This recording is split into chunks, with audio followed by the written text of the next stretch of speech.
Olá, tudo bem? Estamos começando mais uma live do Centro Acadêmico de Direito, professor Fernando Capês, e hoje vamos falar do endividamento e o direito do consumidor em tempos de pandemia. E para falar sobre esse assunto, ninguém melhor do que o professor doutor Marco Antônio Araújo Júnior. Ele, professor, muito boa noite, seja muito bem-vindo à nossa live. Carlos, é um prazer. Quero agradecer a você que conduz a nossa live aqui. Quero agradecer a todos aqueles que estão nos acompanhando agora e que vão nos acompanhar futuramente. E ao Centro Acadêmico, que recebe o nome do nosso querido amigo professor Fernando Capês, dos alunos da Uninove, com quem nós temos aí grandes parcerias, enfim, desenvolvemos grandes projetos. Então é uma honra estar aqui com você nessa noite de hoje para falar sobre esse tema de direito do consumidor. Muito bacana. Aproveito aqui, professor, para reforçar aqui, mandar um abraço afetuoso a todos os professores da Uninove, a todos os alunos, os nossos colegas, eu que também sou formando em Direito, mandar um abraço a todos os alunos. E Marco Antônio Araújo Júnior, advogado, professor e sócio fundador do meu curso, preparatório para a OAB, concursos e pós-graduação, mestre em Direito Difusos e Coletivos, especialista em Direito das Novas Tecnologias pela Universidade Complutense de Madrid. Complutense de Madrid, foi assessor-chefe do Procon São Paulo em 2019, conselheiro seccional da OAB São Paulo de 2013 a 2018 e presidente da Comissão de Defesa do Consumidor da OAB São Paulo, também no período de 2013 a 2018. Então, estamos muito bem aqui com o professor Marco Antônio, que tem toda a propriedade para falar a respeito de direito do consumidor.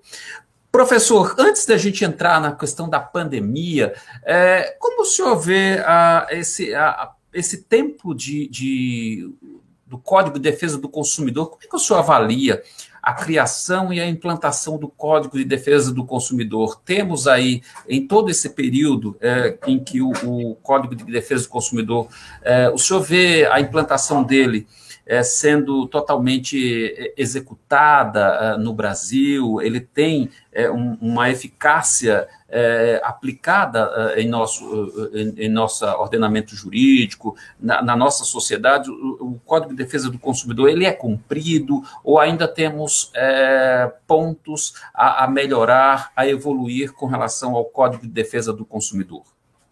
Carlos, nós completamos agora, esse ano, 31 anos de CDC. Né?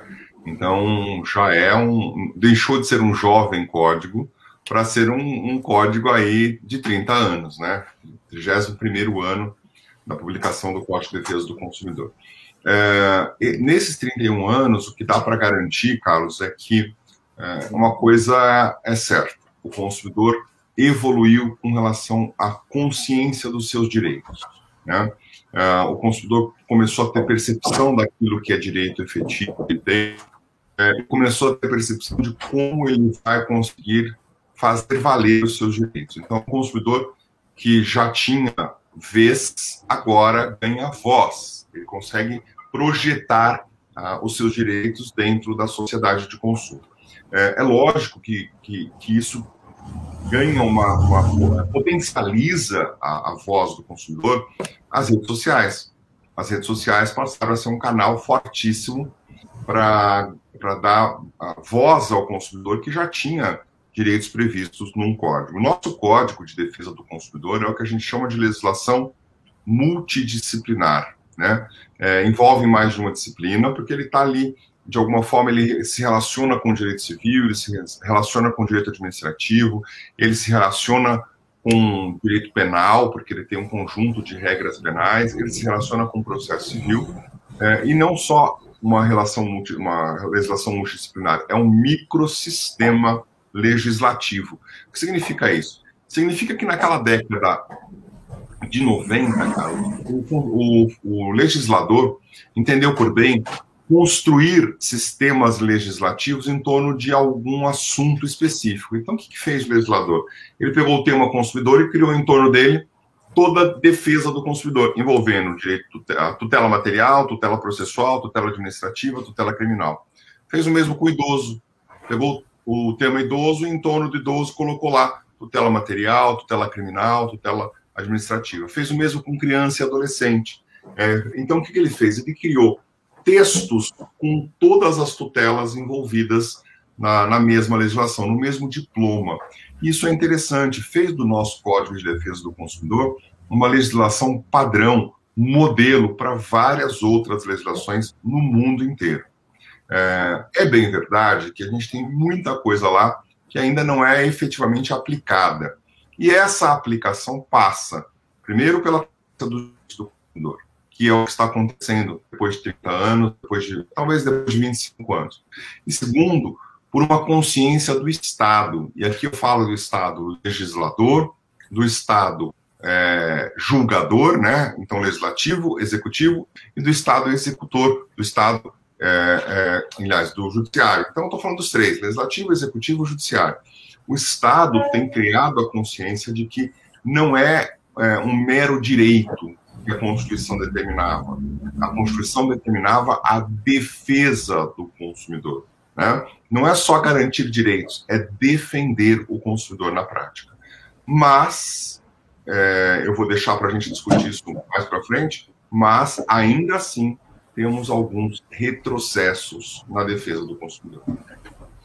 Muito bem, professor. Para você que nos assiste agora, você que ainda vai nos assistir, eu converso com o professor doutor Marco Antônio Júnior, e nós estamos falando a respeito de direito do consumidor na pandemia, o endividamento, vamos falar do endividamento também. Professor, o senhor falou do CDC, Código de Defesa do Consumidor, e falando desses 31 anos, olha, já está ficando velhinho o código, e ele, claro, necessita, além de não ter ser executado em sua plenitude, que é difícil, né, se ter um código executado em sua plenitude, também a gente vale observar, não sei se o senhor enxerga dessa maneira, que ele precisa de adequações até por conta das novas tecnologias e das transformações que o mundo vem passando e cada vez mais rápidas agora, nos tempos mais recentes. Outra questão é que o Código de Defesa do Consumidor, ele não serviu e não só serve para os consumidores,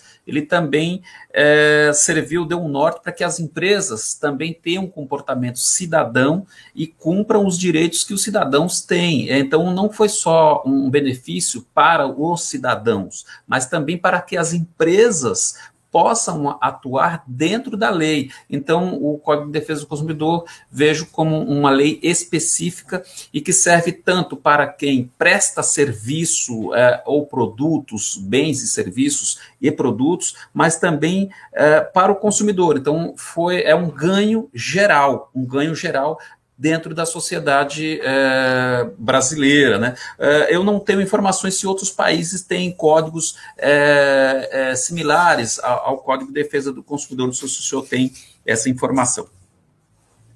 Sim, tem. Outros países, inclusive, copiaram o nosso modelo de Código de Defesa do Consumidor, que é um código enxuto, né, e que trata dos principais pontos de uma relação de consumo. Mas você tem toda a razão. Se de uma forma ele garante defesa ao consumidor, de outra, ele também garante que o bom fornecedor, aquele fornecedor que atua de boa fé, que é um fornecedor que, de alguma forma, cumpre o que foi prometido, que cumpre a legislação, ele vai se destacar dentro do mercado de consumo. Agora tem um ponto interessante, né, Carlos? Nós temos, no Brasil, diversas legislações que regulam a vida em sociedade. Nós temos o Código Civil, que é o código entre os particulares, entre as pessoas naturais ou as pessoas jurídicas. Nós temos nós temos a CLT, que regula a relação de trabalho e emprego. Então, nós temos o empregador de um lado, o empregado de outro. E nós temos, por exemplo, o Código Tributário, das pessoas que pagam tributos e o Estado que tem que receber. No Código Civil, a maioria das pessoas se enquadra. Na CLT, uma parte das pessoas se enquadra. Aqueles que são empregados e aqueles que são empregadores. Mas tem gente que não é nenhum nem outro. Né? No Código Tributário, todo mundo que paga tributo se enquadra. No Código de Defesa do Consumidor, todas as pessoas estão enquadradas. Não há ninguém que não seja consumidor na sua essência. sempre, em qualquer situação, alguém vai estar realizando uma relação de consumo. Nesse momento, te olhando aqui, eu consigo enxergar pelo menos 2 relações de consumo ou 3. Você comprou o produto que você está usando, você comprou a roupa que você está usando, você está com energia elétrica, você está com internet. No mínimo 4 ou 5 relações de consumo você tem aí feitas. Da mesma forma, eu e todos os nossos colegas que estão nos assistindo, porque eles estão com energia elétrica, é relação de consumo. Eles estão com internet, é relação de consumo. Muito provavelmente estão aí vestindo alguma roupa, usando algum equipamento, e é relação de consumo. Então, todos são consumidores, mesmo os fornecedores. Os fornecedores também são consumidores, eles também consomem de alguma forma, ou seus representantes legais. Então, é muito mais fácil você entender a relação de consumo, porque, de alguma maneira, quando você se posiciona como consumidor, você quer ser bem atendido. Você não quer que aquele servidor da empresa concessionária de energia elétrica te atenda mal quando você precisar do atendimento. Você não quer que o banco com o qual você mantém uma conta corrente, uma conta poupança, uma conta de investimentos, te atenda mal. Você não quer que quando você compra um alimento, esse alimento venha de alguma forma com algum tipo de problema. Então, todos nós, mesmo aqueles que são fornecedores em algum momento, todos nós somos consumidores. Isso é interessante porque isso, de alguma forma, dá efetividade a esses direitos. E fica mais fácil o fornecedor entender o que o consumidor espera de uma relação de consumo. O consumidor, no final do dia, no final da relação, quer respeito. Nada além disso. Quer que aquilo que foi cumprido seja efetivamente, aquilo que foi combinado, seja efetivamente cumprido. Ele quer que seja entregue o que foi prometido. É isso que o consumidor espera da relação de consumo. Esse é, portanto, o princípio do consumo universal que se aplica a qualquer um de nós nesse momento que estamos assistindo essa live. Muito bem, professor. Professor, falando da relação da pandemia, nós temos aí o consumidor com essa pandemia, nós tivemos situações, e eu falava anteriormente para o senhor aqui nos bastidores, a situação econômica, né? Muitas famílias, muitos trabalhadoras perderam suas rendas, né? Perderam seus empregos. Quando não perderam os empregos, tiveram redução nos seus salários, também redução nas jornadas de trabalho. Muitos consumidores, cidadãos e cidadãs, ficaram impedidos de trabalhar por conta da pandemia, né? E como é que ficam os direitos desses trabalhadores, dessas trabalhadoras, do cidadão em geral? Como é que fica o direito dele nessa pandemia? Esses direitos, eles ficam suprimidos, eles perdem esses direitos eles continuam podendo ser exercidos por esses cidadãos? Carlos, nós temos um ponto interessante, que o nosso Código de Defesa do Consumidor, ele é composto de um artigo que trata dos princípios e de outro artigo que trata dos direitos. São as estruturas do Código de Defesa do Consumidor. Ele é estruturado em 2 grandes artigos, né? O artigo que trata dos princípios da Política Nacional de Relação de Consumo, o artigo 4º do CDC, e o artigo 6º, que trata dos direitos básicos do consumidor. Basicamente, são 2 estruturas. Quando a gente olha para o artigo 4º, que trata dos princípios, é o que deixa o nosso direito atual. Você falava sobre isso na pergunta anterior, se as relações de consumo digital, de alguma forma, são recebidas pelo Código de Defesa do Consumidor. Você imagina que o Código tem 31 anos e a internet tem 10 anos, mais ou menos, no nosso país. Então, seria impossível conceber, ainda que no exercício de adivinhação, a ideia de uma relação de consumo pela internet, né, de um comércio eletrônico. Seria impossível. Mas, quando a gente olha para um código principiológico como o nosso, a relação de consumo digital está incluída. Ela está lá, porque ela está num princípio, e não efetivamente num direito traduzido de forma detalhada, que a relação... Não. O princípio se aplica a qualquer circunstância daquela relação de consumo, seja ela na época do código, onde a compra podia acontecer porta a porta. Então, ela fala, você quer comprar um tapete? Aqui o tapete. Isso acontecia no passado. Né? Seja ela hoje, onde você compra numa rede social, clicando num botão do Instagram, ou você compra entrando num site, no e-commerce, e você foi obrigado a comprar nesse período de pandemia muito mais de forma digital muito menos de forma física. Então, o CDC contempla as relações de consumo na era digital.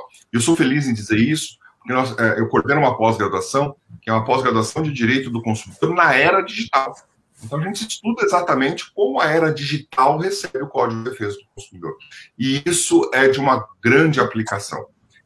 E a minha formação, como você disse no começo, eu tenho especialização em Direito das Novas Tecnologias, Direito Digital na Espanha, e mestrado em Direito do Consumidor. Então, o casamento disso é perfeito para quem estuda Direito do Consumidor, e é um tema super interessante. Convido a todos os alunos que estão nos acompanhando aqui do Centro Acadêmico para estudarem isso, porque isso vai ser de grande valia na advocacia cotidiana. Agora, o ponto considerando esses direitos que estão postos dentro do Código de Defesa do Consumidor, é possível, num período de pandemia, sofrer alguma flexibilização? Essa foi a tua pergunta. Eu te respondo, sim, é possível.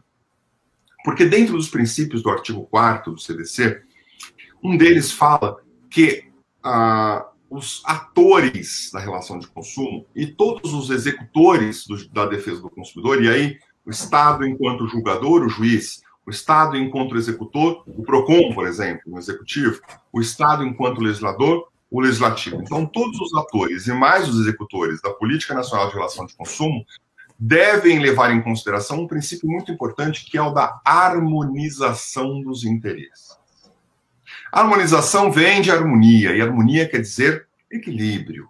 Harmonia quer dizer meio termo. Harmonia não quer dizer exagero. Harmonia quer dizer vamos equilibrar aquilo que de alguma forma está desequilibrado. Quando ocorre uma pandemia no país, e nossa geração não viveu a pandemia anterior, não viveu na década de 20, que teve lá a gripe espanhola, nossa geração vai ficar registrado no nosso prontuário de vida essa grande pandemia 2020, 2021, e tomara que ela acabe em 2021. Mas tudo isso faz com que a gente enxergue o direito de uma outra maneira, e o mesmo se aplica ao direito do consumidor. Então, quando o Código fala em flexibilização, em harmonização dos interesses, na verdade, a gente está falando em flexibilização dos direitos. Por quê? Porque para não quebrar a indústria, para não quebrar um determinado setor do mercado de consumo, o consumidor talvez tenha alguns direitos seus flexibilizados. Não quer dizer isso que o consumidor perdeu o direito. Quer dizer que houve um desequilíbrio e o Estado vai ter que harmonizar, vai ter que equilibrar novamente esse desequilíbrio. Vou te explicar de forma mais prática. Aviação civil. A aviação civil foi uma área na indústria de serviços que sofreu muito com a pandemia. Todas sofreram, né? Todas sofreram. Mas a aviação civil sofreu muito com a pandemia, sobretudo em 2020. Em 2021, um pouco menos. Mas em 2020, quase 4 meses parada, né?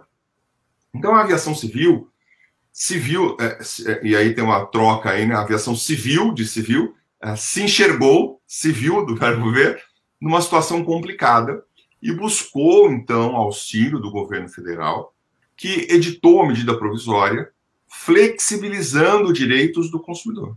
Essa medida provisória virou lei e hoje nós temos uma legislação que diz o seguinte: nas compras de passagem aérea realizadas no período da pandemia, prorrogado até agora, outubro de 2021, o primeiro ato que o consumidor tem não vai ser o reembolso dos valores pagos, se houver cancelamento. Vai ser a readequação do consumidor num outro voo. Reagendamento. Em razão de adiamento. Readequação num outro voo, ou até a transformação daquele valor em crédito, para usar em nome dele ou em nome de terceiro.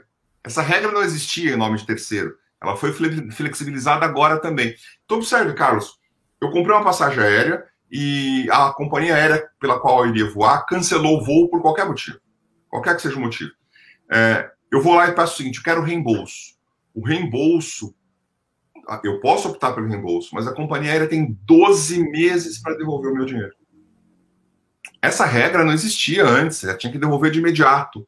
Agora ela tem 12 meses. Então foi uma flexibilização de um direito em favor da companhia aérea. Só que também, de outra maneira, tem um direito flexibilizado em meu favor. Se eu não quiser o reembolso, eu posso pegar esse crédito na totalidade e posso repassar para você, o que não acontecia. No passado não acontecia. Eu não tinha o direito de repassar o meu crédito de companhia aérea para outra empresa. Então também houve uma outra flexibilização em favor do consumidor. Isso é o que a gente chama de tentativa de harmonização dos interesses na relação de consumo, tá? Lógico, essa lei, ela de alguma forma prejudica o consumidor? Prejudica. Se for considerar que ele queria o dinheiro de volta, porque talvez ele não vá viajar mais, porque talvez ele não tenha mais férias, e esse dinheiro possa fazer falta para ele, a companhia aérea vai poder devolver isso em 12 meses. Na medida provisória, não tinha atualização desse valor. Na lei, já tem atualização desse valor. Então, a busca é tentar encontrar um equilíbrio, um ponto de equilíbrio que não prejudique o consumidor, mas também que não acabe com aquela indústria, né? Porque nenhum de nós gostaria de perder mais uma empresa de aviação civil no Brasil. Carlos, em 2019, eu fui assessor-chefe do Procon de São Paulo e acompanhei de perto a quebra da Avianca. Quando a Avianca quebrou e os aviões pararam de voar, ficaram em solo, eu acompanhei de perto isso. No dia seguinte, em que todos os aviões da Avianca pararam de voar, as passagens aéreas subiram 30%. As passagens da Gol, as passagens da Latam, passagens da Gol e as passagens da Latam. 30% e da Azul. Ou seja, quem perdeu com a quebra da Avianca? O consumidor. Professor, a título de curiosidade, né, na pandemia 2020, nós tínhamos aí 14.500 voos mensais e a gente passou a ter 1.500 voos. 10%. Né? 10%.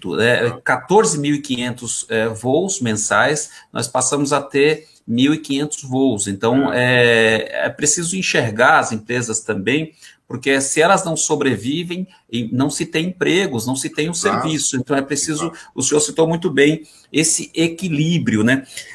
Professor, também, falando do CDC, do Código de Defesa do Consumidor, ainda falando nele, nós tivemos também o surgimento de outros órgãos de proteção ao consumidor. O PROCON é oficial, mas tiveram outros órgãos, como o site Reclame Aqui, aí não é propaganda do site, mas outros órgãos que também viram aí uma oportunidade de se aliar ao CDC ou a um órgão oficial na proteção dos consumidores. Inclusive, até programa de televisão, tem apresentador que busca...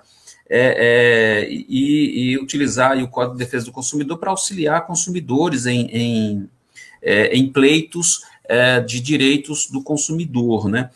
O senhor vê isso como positivo, esses auxílios, esses órgãos auxiliares do direito do consumidor? O senhor vê essa movimentação paralela positiva ou não? Ou só o código seria necessário? Só o Código de Defesa, ou esses órgãos, essas ONGs, esses programas que se tem de auxílio ao consumidor, eles auxiliam ao código ficar mais conhecido, ter uma execução, aí, uma eficácia mais ampla e aplicada, ou como é que o senhor vê isso? Eu sempre gosto de fazer uma avaliação caso a caso, né, para não dar um parecer que seja injusto. Mas vou começar a fazer análise sobre a ótica da lei. A lei dá um valor aos órgãos de defesa do consumidor oficiais. Então, nós temos no Ministério da Justiça a Secretaria Nacional de Defesa do Consumidor, a Senacom, a qual está vinculado o Departamento de Proteção do Consumidor, o DPDC, que é um órgão oficial e que faz um excelente trabalho. Ele é o gestor do site consumidor.gov.br, que é um site onde você tem um alto índice de composição entre consumidores e fornecedores. Então, eu acho bastante interessante, uma ferramenta oficial, é uma ferramenta auditada. Então, lá não tem risco, Carlos, de você fazer uma reclamação e sua reclamação sumir. Não tem risco de vender em consultoria para o fornecedor, né? É auditado. Nós temos, em paralelo, os PROCONs, que são órgãos antigos, eles são anteriores ao Código de Defesa do Consumidor, né? A Fundação PROCON de São Paulo é um órgão respeitadíssimo, né? E anterior ao CDC. Aí nós temos em cada estado um PROCON e vários municípios também com PROCON. Então nós temos PROCONs, às vezes, no estado e no município. 2, você pode procurar qualquer um dos 2. Esses são órgãos oficiais. Você tem 3 órgãos oficiais, basicamente. Você tem município, estado e União. Os órgãos oficiais dão conta. O trabalho prestado pelo PROCON em todo o país, a gente fala aqui da Fundação PROCON em São Paulo, mas o PROCON do Rio de Janeiro é bastante atuante. O PROCON de Maceió é bastante atuante. O PROCON de Recife é bastante atuante. O PROCON de Salvador é bastante. Nós temos vários PROCONs fazendo trabalhos riquíssimos, de defesa do consumidor mesmo. Isso não significa só perseguição a fornecedores. Não, aliás, não pode ter perseguição. Isso significa orientação. Isso significa autuação quando for necessário. Isso significa ouvir o consumidor, tentar uma mediação. Esse é o trabalho que os PROCONs fazem, né? E aí nós temos, em paralelo a isso, tudo aquilo que a organização civil vem trazendo. Nós temos algumas ONGs, alguns institutos, alguns deles mais destacados que outros. Por exemplo, o IDEC, um instituto bastante respeitado, né? Que a gente vê um trabalho bem efetivo. E nós temos alguns sites que, de alguma forma, tentam ajudar o consumidor. O que eu teria cuidado? Se eu for registrar uma reclamação, eu registraria num órgão oficial. Por quê? Porque os meus dados estão colocados no órgão oficial. Porque as minhas informações estão no órgão oficial. E porque o órgão oficial dificilmente vai favorecer um ou outro consumidor. Então, o meu registro seria no órgão oficial. Eu desestimulo o registro em qualquer órgão que não seja oficial. É isso que eu quero deixar registrado aqui nessa conversa nossa. E o segundo ponto, que eu acho um ponto importante, é que o tema consumidor sempre é um tema que tem grande apelo popular. Como eu disse no começo, os consumidores todo mundo é consumidor. E por ter grande apelo popular, ele pode se transformar em plataforma política. E o consumidor tem que ter muito cuidado para não ser utilizado. Muito cuidado para não ser manipulado em razão disso. Então, todo cuidado com programas que, de alguma forma, estimulam o desrespeito ao fornecedor, que, de alguma forma, estimulam uma cobrança vexatória ao fornecedor, que chama a polícia para o fornecedor, que quando não tem necessidade, que desrespeita o fornecedor. Não é isso que nós queremos. O consumidor não quer isso. O consumidor quer que o problema seja resolvido de uma forma legal, educada, até porque, se assim acontecer, o consumidor vai voltar naquela loja, ele quer consumir de novo lá. Então, nós não queremos falta de harmonia, nós queremos harmonia. Nós não queremos desequilíbrio, nós queremos equilíbrio. É isso que o consumidor busca. Professor, se o senhor me permite eu até fazer um comentário, e essa fala do senhor, eu fico muito feliz com a sua fala, porque ela vem muito de encontro com essa questão da harmonização. Assistindo aí, sem querer, não é partido, não é nada. Se fôssemos falar de partido, nós falaríamos de partido, de política, porque não tem censura aqui, nós não estamos num ambiente de censura. Aliás, o Brasil não tem censura, nem é para ter. Uhum. Mas, assim, assistindo um determinado programa, eu assistindo por acaso, por acidente, né, pulou um programa, e aí a gente vê chamar a polícia para o pequeno comerciante, que muitas vezes ele pode até realmente ter lesado o consumidor, e esse consumidor precisa realmente ser reparado, ser restituído, mas muitas vezes esse pequeno consumidor, esse pequeno fornecedor de serviço ou de produto, ele também é um consumidor, e que muitas vezes não tem o conhecimento do Código de Defesa, ele também precisa ser formado, ser educado para isso, falar, olha, você está ferindo um direito desse consumidor, você não pode fazer isso. Às vezes ele tem o dinheiro de ter uma pequena loja de conserto de celular e não tem o conhecimento do Código de Defesa do Consumidor. Uhum. Aí se chama a polícia para esse cara, se faz aquele estardalhaço num pequeno comércio. E aí, observando assim, fazendo uma reflexão, eu não vejo isso com as grandes empresas, que nem é para ter nem com o pequeno, né, nem com o pequeno, entrar no estabelecimento filmando aquele estabelecimento pequeno ali para ganhar mídia, nem com o grande, mas o que a gente se vê, isso é muito com o pequeno, com o pequeno fornecedor, com aquele, e aí se vê uma cobrança vexatória, como o senhor falou, olhando assim, eu achei tão desumano, vendo assim, E eu falei, olha, eu acho que a gente precisa refletir muito sobre isso. E aí eu ia perguntar para o senhor já respondeu sem eu perguntar aqui, qual é o caminho, né? É ir do órgão oficial, né? Ir do órgão oficial. Porque se você tem um órgão oficial, você não precisa do atravessador que está ali utilizando dessa demanda que é de todos nós para ganhar votos, para se promover politicamente. É esse cuidado que nós precisamos ter quanto cidadãos. O senhor esclareceu isso aí de uma forma brilhante. Acho importantíssimo a sua fala e fico feliz que o senhor tenha nos colocado, nos brindado com isso.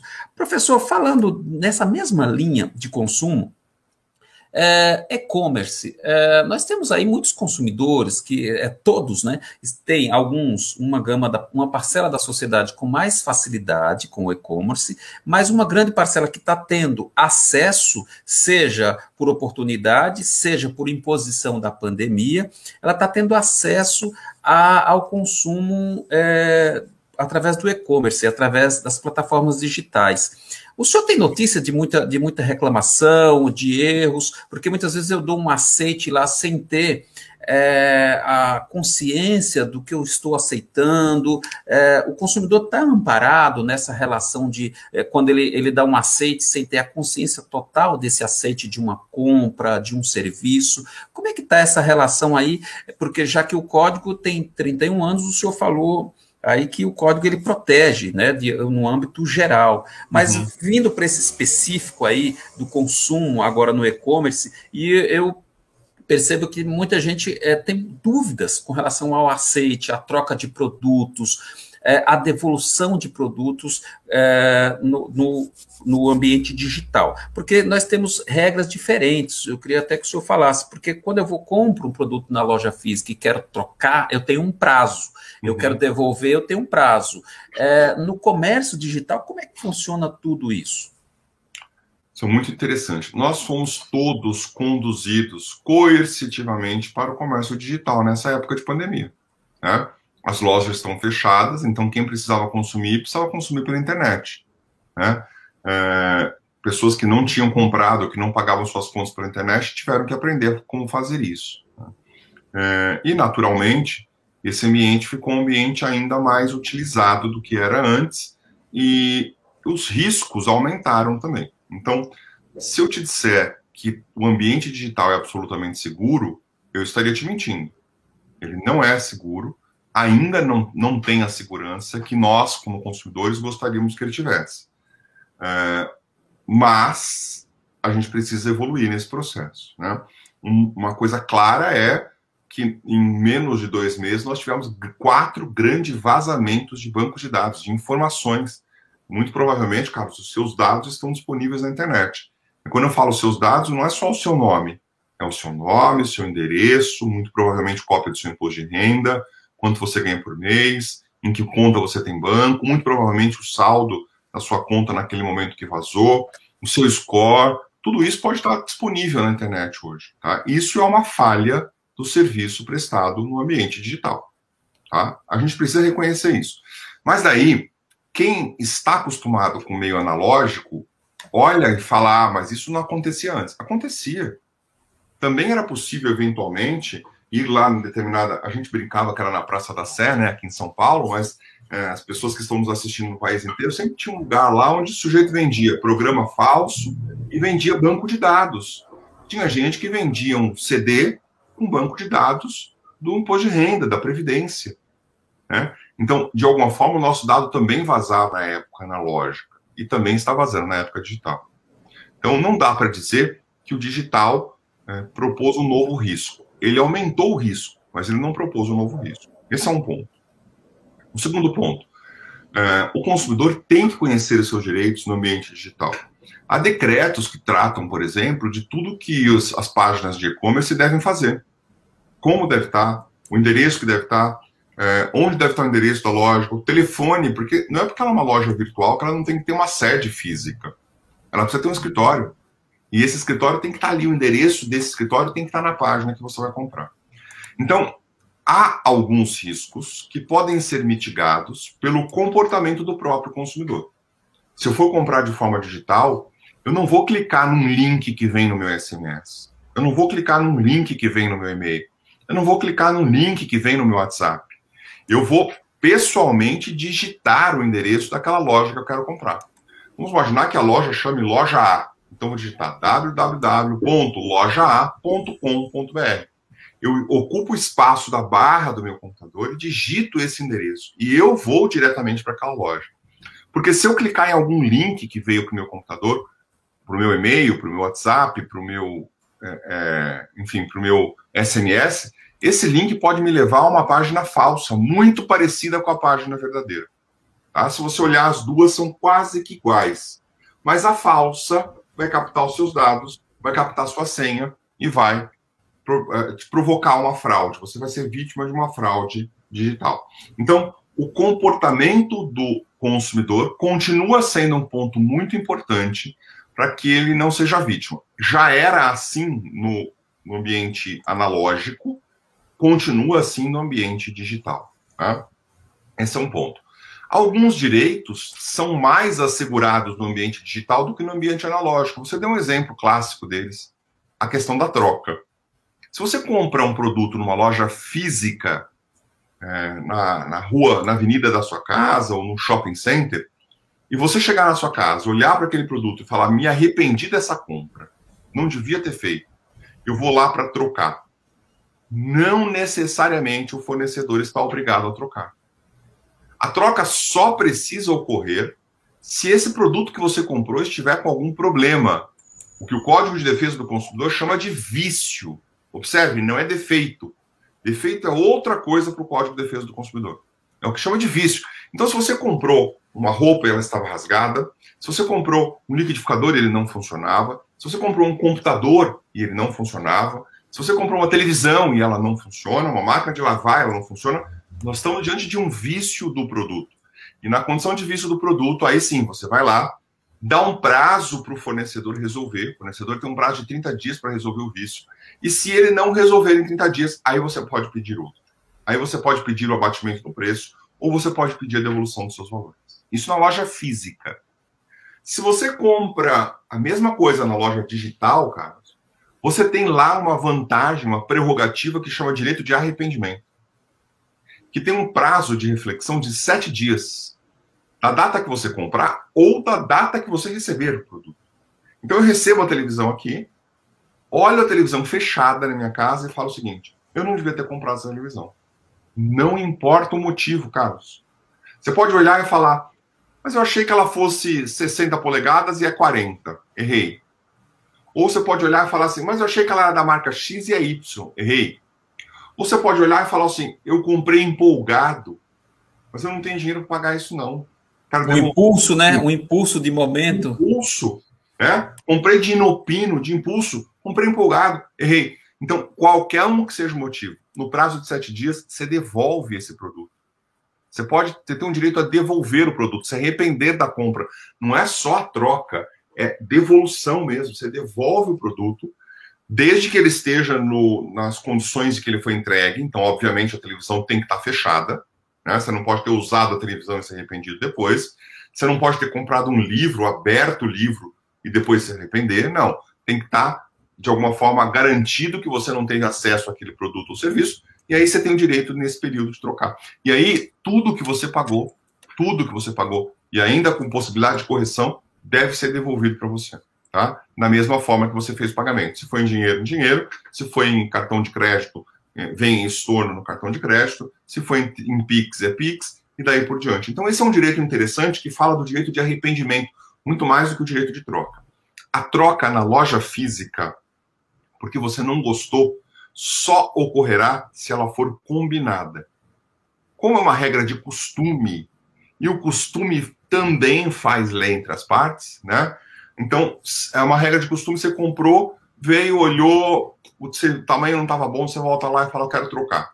A loja aceita a troca por liberalidade. Se eventualmente estiver escrito na loja, não trocamos esse tipo de produto, isso vale. Vale como combinação. Tem produtos que você compra, por exemplo, em oferta, em promoção, que a loja não troca. Tá tudo bem. É direito da loja não trocar. Então, vale o que for combinado na loja física. Toma cuidado para combinar isso e, de preferência, tentar colocar lá um carimbo com prazo para troca, essas coisas todas. Tira foto da plaquinha e daí por diante. Na loja digital, não importa. Você pode devolver isso no prazo de 7 dias e com direito à devolução de tudo que você pagou. Muito bacana, professor Marco Antônio Júnior. Nós conversamos aqui sobre direito do consumidor e sobre a situação do consumidor na pandemia. Professor, a gente está se encaminhando para o final da nossa conversa, mas eu tenho 3 coisas para falar para o senhor. Antes disso tudo, eu queria perguntar para o senhor o seguinte: tem um ponto muito polêmico, mas muito polêmico. Eu já trabalhei no comércio, veja, eu já estive do outro lado do comércio, no varejo de alimentos, e durante muitos anos. Existem muitas dúvidas com relação à precificação de produtos, existem muitas dúvidas, e existe uma coisa sobre o consumidor, está no Código de Defesa, que ele tem direito de levar a menor porção de um produto, a menor parte, né? E aí eu que já trabalhei do outro lado, né, do lado do consumidor, do lado do empresário, do lado do fornecedor, eu tenho dúvida e o consumidor tem dúvida, e quando o Código de Defesa do Consumidor foi lançado, eu trabalhava nessa época no comércio, houve uma febre, né, porque até por desconhecimento de um lado e de outro.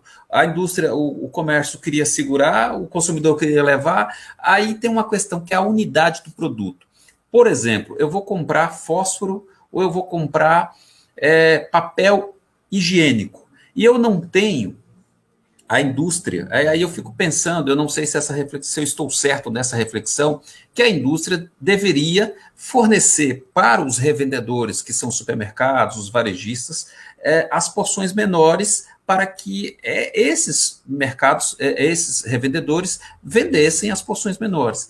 Como ela não faz isso, vou citar o exemplo do papel higiênico. Eu tenho lá um pacote com 4 rolos de papel higiênico, e o consumidor ele tem o direito de levar a menor partícula, a menor porção, que é um rolo. Só que se eu abro esse rolo de papel higiênico, ele não tem origem, não tem código de barras de automação. Como é que se resolve esse imbróglio aí? A mesma coisa, o pote de Yakult, eu vou citar do leite fermentado, ou uma sobremesa que vem 2 potes. Como é que se resolve esse imbróglio? O consumidor chega lá e fala, eu quero levar esse potinho de Yakult, mas ele não tem código de barras que eu consigo registrar no caixa, ele não tem procedência alguma. Como é que ainda é um passo a ser resolvido, né, nessa questão legislativa, de lei, de normas? De onde surge esse direito? Ele surge de uma previsão no artigo 6º que proíbe a venda casada. Tá? Então, a liberdade de escolha é um direito do consumidor. Tá? É daí que surge essa questão. E aí, como proíbe venda casada, quer dizer que eu não sou obrigado a comprar alguma coisa que eu não queira. Eu sou obrigado a comprar aquilo só que eu tenho interesse. Então, por exemplo, vou falar com relação a serviços, né? Se eu quero contratar só a internet de banda larga, eu não sou obrigado a contratar o telefone fixo. Porque eu não quero, porque eu não uso, porque não tem ninguém na minha casa para atender, porque eu não paro na minha casa, já tenho telefone celular, eu quero só a internet de banda larga. Então, se o fornecedor de serviço me obriga a comprar também o telefone fixo, se ele me dá é uma coisa, se ele me obriga a comprar, isso é venda casada, tá? É dessa lógica que surge a questão da venda casada para os produtos individuais. Nós estamos falando, na verdade, de uma construção que foi feita a partir do entendimento doutrinário, dos grandes doutrinadores, que ela foi evoluindo. E eu vou dizer sempre isso, o direito do consumidor é o direito do bom senso. É o bom senso que as pessoas precisam, tanto de um lado quanto do outro. Carlos, seria um absurdo para uma pessoa que mora sozinha ser obrigado a comprar um fardo de papel higiênico com 48 rolos. Seria um absurdo. Mas não seria um absurdo que ela comprasse um pacote com 4 rolos. Por mais que ela considere usar um rolo por mês, estou fazendo um exercício aqui, durante 4 meses ela estaria coberta com esse pacote. Então, se o exercício fosse com fardo de 48, Essa lógica se aplicaria muito bem, porque o fornecedor está se valendo da vulnerabilidade do consumidor, forçando ele a comprar um pacote com 48. Agora, quando nós estamos diante de um pacote com 4 rolos, isso não é absurdo. A pessoa teria condições de comprar isso e utilizar dentro de um período médio, sem que esse produto, de alguma forma, perdesse a sua característica. Lógico que se eu estou falando de um produto perecível, aí é diferente, né? Se eu estou falando de uma bandeja com 12 iogurtes, é diferente. Podia ter uma duplinha só. É diferente. Agora, se eu estou falando de 4 papéis higiênicos, eles não vão perecer. Né? Então, essa questão, ela passou a ser exemplo de aula, exemplo de livro, mas ela foi perdendo a sua eficiência ao longo do tempo. Então, me parece muito mais uma questão midiática você sugerir que o consumidor tire do rolo de 4 papéis higiênicos um só para passar no caixa, do que uma questão que garante o direito, do que uma questão efetiva prevista no Código de Defesa do Consumidor. E aí é necessário considerar boa-fé com o princípio do CDC, tanto para o consumidor quanto para o fornecedor. Se não há má-fé em você colocar 4 rolos juntos na mesma embalagem, se não há má-fé nisso, não dá para eu destacar isso e mesmo garantindo a sua individualidade, porque eu garanto a individualidade do rolo. Mas aquele rolo não tem os elementos importantes para a compra ser realizada, que é o prazo a fabricação, que é uma informação importante, exige que tenha na embalagem, prazo de validade, eventualmente, se é importado ou não é importado, quem é o responsável por aquilo, se aquilo pode dar algum tipo de alergia. Essas informações estão na embalagem dos 4 pacotes e não estarão no individual. O código de barra é um detalhe, porque sem ele seria possível realizar a venda. Né? Ele é um detalhe que se soma aos demais. Então, repito, eu vejo muita mídia nesse assunto e pouca efetividade. O que a gente precisa é buscar efetividade na defesa do consumidor e não ficar potencializando questões midiáticas. A mídia é boa, ela é positiva, mas não dessa forma. A mídia poderia servir para orientar o consumidor e não para buscar o litígio, a litigância. Ela não precisa ser bélica, ela não precisa colocar o consumidor de um lado da arena e o fornecedor do outro, porque quanto mais eles estiverem próximos, mais fácil vai ser resolver essa questão. Então, não há na lei nenhum dispositivo que diga da individualidade do produto. Essa é uma construção doutrinária. E com o passar do tempo, a gente tem percebido que o bom senso deve ser aplicado. Então, óbvio que exigir que o consumidor leve 48 rolos, um fardo, é falta de boa-fé. Agora, se tem um pacote com 2 ou um pacote com 4, não vejo falta de boa-fé, aí aplicar-se o bom senso. A mesma coisa com iogurte, a mesma coisa com fósforo, a mesma coisa com sabonete, a mesma coisa com qualquer dos outros produtos.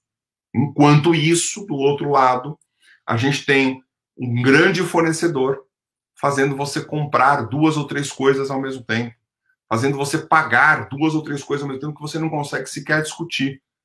Então, aí sim, quando a gente enxerga um grande fornecedor fazendo uma venda casada, forçada, aí nós precisamos discutir. Talvez não na mídia, talvez por intermédio de uma ação civil pública ou de uma ação organizada pelo PROCON de forma a efetivar esse direito. Então, eu acho que o consumidor hoje quer menos mídia e mais efetividade. O consumidor não comemora quando um fornecedor é multado em 40 milhões pelo PROCON. Primeiro, porque aquele dinheiro não vai para o consumidor, fica para o PROCON. Segundo, porque o consumidor quer ver efetividade. Ele não quer ver o fornecedor perdendo dinheiro. Ele quer que o fornecedor não faça mais aquilo. Mas muitas vezes a maneira de mexer no comportamento do fornecedor é exatamente a multa. Então o consumidor precisa se sentir de alguma forma contemplado com as ações do Estado. O julgador, Estado executivo, Estado legislador. As ações da defesa do consumidor devem contemplar o consumidor, e não os agentes políticos. Esse é o ponto. Muito, muito bacana, professor. Professor, para encerrar aqui, eu já agradeço o senhor pela sua gentileza, pelos seus esclarecimentos que eu aprendi, e eu vou aqui confessar uma coisa para o senhor. Eu uso as lives, né, seja na rádio, seja aqui no Centro Acadêmico, para aprender. E quando eu aprendo com o senhor, a gente compartilha isso, compartilhar conhecimento. Então, e aí eu ainda uso essas lives para conhecer pessoas e rever pessoas. Então, conheci o senhor, foi um prazer enorme conhecê-lo e aprender com o senhor. E eu quero saber duas coisas. Uma, onde é o meu curso? Como é que eu faço para entrar em contato com o meu curso? Como é que eu faço para aprender mais com o senhor? Onde é que o senhor está para a gente poder ter acesso, seja em redes sociais, seja no meu curso, onde é que eu encontro? A outra coisa, o espaço é do senhor, para o senhor deixar a sua mensagem final. Se o senhor quiser dizer aqui, o espaço é seu. Agradecendo ao Centro Acadêmico por essa abertura de espaço, pelo convite para mim mediar essa conversa. O senhor tem aí o tempo que o senhor quiser para o senhor falar o que o senhor quiser, deixar uma mensagem, deixar uma dica e falar do meu curso e falar onde é que a gente encontra o senhor, onde é que a gente aprende mais com o senhor para a gente poder ter acesso. E eu aconselho, olha, você que quer saber um pouquinho mais de direito do consumidor, dessa relação de consumo, siga o professor Marco Antônio Araújo Júnior nas redes sociais. Eu vi que ele está lá no Instagram, ele também está no Facebook. Procure saber, que você vai ter aí muito conhecimento nessa questão de direito do consumidor. Legal, Carlos. Obrigado pela abertura do canal. Bom, eu estou na educação há muitos anos. Vai fazer 20 anos que eu estou na educação. A educação para mim, um sonho. Eu sou advogado, atuo como advogado, mas a educação para mim é um sonho. Então, quem gosta de aprender pode me seguir no Instagram, que eu vou estar sempre disposto a falar sobre educação, muitas vezes de forma gratuita. Eu tenho um projeto de vida, democratizar as informações, o acesso à informação. Esse é um projeto de vida, né? É um propósito. E outras vezes, para quem quer se preparar para um concurso público, para quem quer se preparar para uma prova da OAB, para quem quer fazer uma pós-graduação, a gente também tem lá no meu curso os projetos de rotas de preparação, onde o aluno vai se preparar de acordo com o seu tempo e do seu curso, né? Cada aluno lá no meu curso tem acesso à sua rota de estudos, ela é construída a partir das suas habilidades e das suas necessidades. Você consegue montar a rota do jeito que você quiser, estudar mais num dia, menos no outro. A gente tem condições de você montar cursos maiores ou cursos menores que caibam no seu bolso. Então, o meu curso é um projeto que caminha para 3 anos agora, e é um projeto de absoluto sucesso. A gente está muito feliz com o que a gente tem entregado para os alunos, que a gente tem feito para os alunos, porque muita gente foi aprovado depois de 4, 5, 6 provas, foram para o meu curso e conseguiram a aprovação. Dá para conhecer meu curso em meucurso.com.br, na internet, ou @meucurso_oficial. @meucurso_oficial é o Instagram do meu curso. O meu Instagram é @prof. Marco Antônio, prof de professor, prof. Marco Antônio. A Aline está dizendo aqui, ó, aulas maravilhosas, plataforma simples. Obrigado, Aline. Nossa querida aluna lá também. Então, você também pode me seguir no Instagram, @prof. Marco Antônio, que é uma ferramenta que eu uso bastante para divulgar informações, deixar vocês todos atualizados com relação ao exame de ordem, que é a primeira grande vitória de quem conclui o curso de Direito. Depois, nas pós-graduações, nós temos aí vários cursos de pós-graduação. Eu coordeno no meu curso a pós de Direito do Consumidor na Era Digital e a pós de Direito Digital Aplicado. A pós de Direito Digital Aplicado, eu coordeno com a desembargadora Ivana Davi. Mas nós temos outras pós. Nós temos a pós de Direito Tributário, da professora Roberta, que esteve com vocês aqui, professora Roberta e professor Marcos, Processo Civil, o Penal e Processo Penal, Direitos da Mulher, Previdenciário, Trabalho e Processo Trabalho, as principais pós-graduações, né? Nós temos Direito Médico, que vai entrar agora, que é uma área fortíssima dentro do direito. Então, quem quiser fazer uma pós-graduação em 6 ou 12 meses, pode nos conhecer lá e conhecer o nosso projeto de pós-graduação. Além disso, Carlos, quero agradecer ao Centro Acadêmico 9 de Julho pela gentileza, aos alunos da Uninove, pelo carinho, né, pela parceria que nós temos. Dizer que é sempre motivo de muita honra ser convidado para dividir com vocês aqui os meus conhecimentos. Eu aprendo muito também quando faço essas lives, porque as perguntas me estimulam a pensar, me estimulam a crescer, então aprendo bastante, e quero em especial pela gentileza que você conduziu a nossa conversa e fez aí os questionamentos que permitiram que eu pudesse expor os assuntos de forma mais leve, de forma mais tranquila, para abordar temas tão pesados nessa época de pandemia. Termino desejando a todos que estão nos assistindo e a você, Carlos, muita saúde. Durante o período de pandemia, nós pudemos perceber que não há bem maior tutelado pelo direito, que não há bem maior para a humanidade. Nenhum dinheiro supera a saúde. Muita gente, muito dinheiro, foi embora porque não conseguiu comprar um pulmão num shopping center, nem no Brasil, nem fora do Brasil. Saúde é o maior bem que nós podemos ter. E é por isso que eu desejo a todos vocês que estão nos assistindo, a seus familiares, e também a você, Carlos, e a todos aqueles que são da sua família. Muito obrigado, professor. Desejo também para o senhor, para a sua família, muita saúde, né? E continue se cuidando. E a todos os alunos, todas as alunas, muito obrigado pela sintonia, por assistirem. Essa live vai ficar aqui no nosso canal. Podem assistir no momento que vocês quiserem. Professor, minha gratidão, meus agradecimentos, e estamos à disposição, no momento que o senhor quiser bater um papo com a gente, e a gente também vai chamá-lo aqui outras vezes para a gente debater cada vez mais o direito do consumidor, a cidadania, porque direito do consumidor é cidadania, então estamos abertos aí para debater. E digo aos alunos, você que está estudando direito, você que quer aprimorar, vai lá, procura nas redes sociais, no Instagram, está lá, @meucurso, e se inscreve, entre em contato, que você com certeza vai ter aí uma especialização, vai ter um olhar aí específico para você poder aprimorar os seus conhecimentos, e também no exame da ordem, você se dá bem lá no exame da ordem, você conseguir passar, conseguir êxito em sua carreira, isso é muito importante. Professor, um grande abraço, continue se cuidando, e você, querido aluno, querida aluna, até a nossa próxima live, um grande abraço a todos e cuidem-se, vacina para todo mundo.